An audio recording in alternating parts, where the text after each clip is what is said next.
Assalamualaikum warahmatullahi wabarakatuh.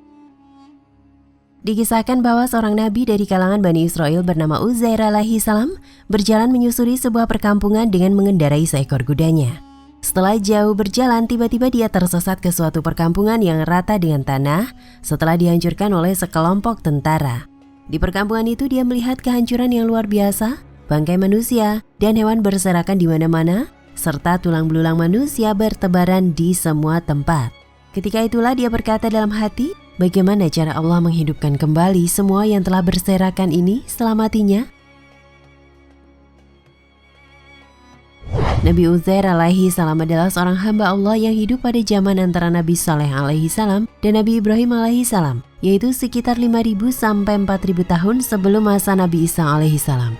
Nabi Uzair adalah seorang nabi dan rasul utusan Allah yang salah satu di antara 313 rasul utusan Allah.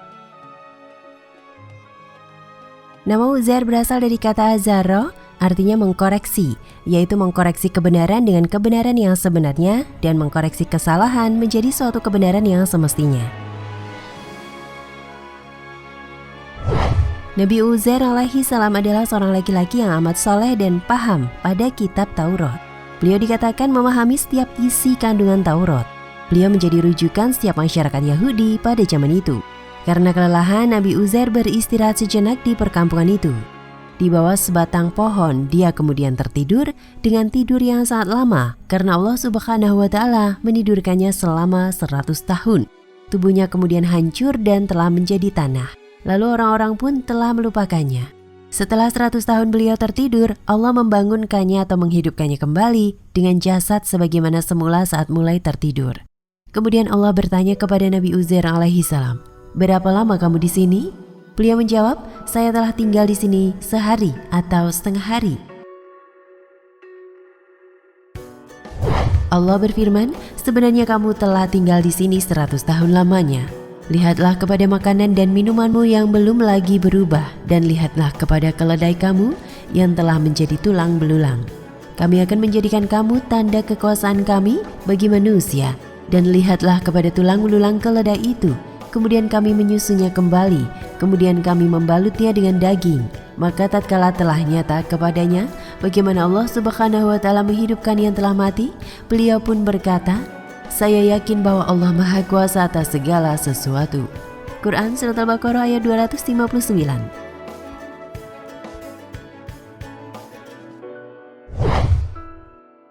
Setelah bangun atau hidup kembali, Nabi Uzair alaihi salam mengelola wilayah itu. Dari kehancuran, kegersangan, kesunyian tanpa kehidupan, sampai menjadi suatu wilayah dengan masyarakat yang beriman kepada Allah yang aman dan sejahtera.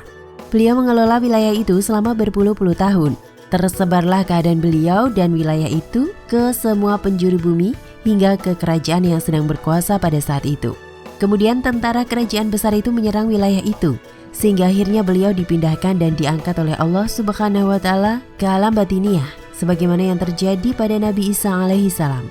Setelah kehilangan Nabi Uzair, rakyat di wilayah itu menjadi kebingungan karena tidak ada pengelola wilayah yang mampu meneruskan tata kelola wilayahnya sebaik Nabi Uzair. Maka datanglah sesosok setan yang berjasad manusia dan berkata kepada penduduk daerah itu, "Jika kamu sekalian menginginkan keadaan sejahtera lagi, maka buatlah patung Uzair dan sembahlah dan mintalah kepada patung itu. Sungguh Uzair adalah putra Allah, sungguh setan musuh manusia yang nyata. Sesungguhnya setan itu hanya menyuruh kamu berbuat jahat dan keji, dan mengatakan terhadap Allah apa yang tidak kamu ketahui. Dan apabila dikatakan kepada mereka, ikutilah apa yang telah diturunkan Allah, mereka menjawab, tidak, tetapi kami hanya akan mengikuti apa yang telah kami dapati dari perbuatan nenek moyang kami.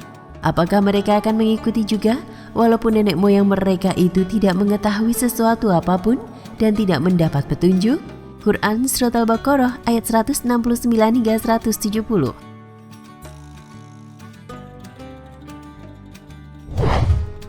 Maka patung itu diwujudkan oleh raja kerajaan besar itu dan dijadikan sesembahan. Demikianlah jadinya raja tersebut menyembah patung Uzair.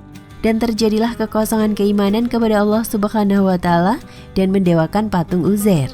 Kemusyrikan orang-orang kafir itu dalam kebiasaan menyembah patung Uzair itu ditiru oleh orang-orang kafir musyrik Yahudi sebagaimana firman Allah Subhanahu wa taala dalam Al-Qur'an surat At-Taubah ayat 30 hingga 31.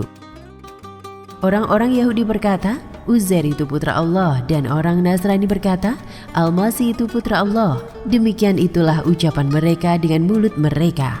Mereka meniru perkataan orang-orang kafir yang terdahulu. Dilaknati Allah lah mereka. Bagaimana mereka sampai berpaling? Mereka menjadikan rabi-rabi orang-orang alimnya dan rahib-rahib mereka sebagai Tuhan selain Allah, dan juga mereka mempertuhankan Uzair dan Al-Masih putra Maryam. Padahal mereka hanya disuruh menyembah Tuhan yang Maha Esa. Tidak ada Tuhan yang berhak disembah selain Dia. Maha suci Allah dari apa yang mereka persekutukan.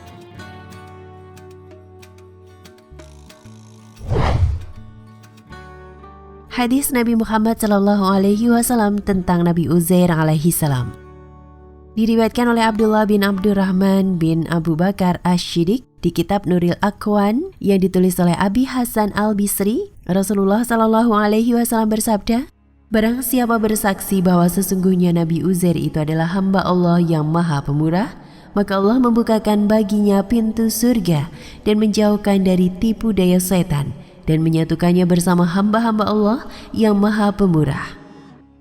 Syahadat ini dibaca setelah syahadat kepada Allah dan Rasul-Nya. Dari tafsir Ibnu Katsir rahimahullah. Wallahu a'lam bishawab.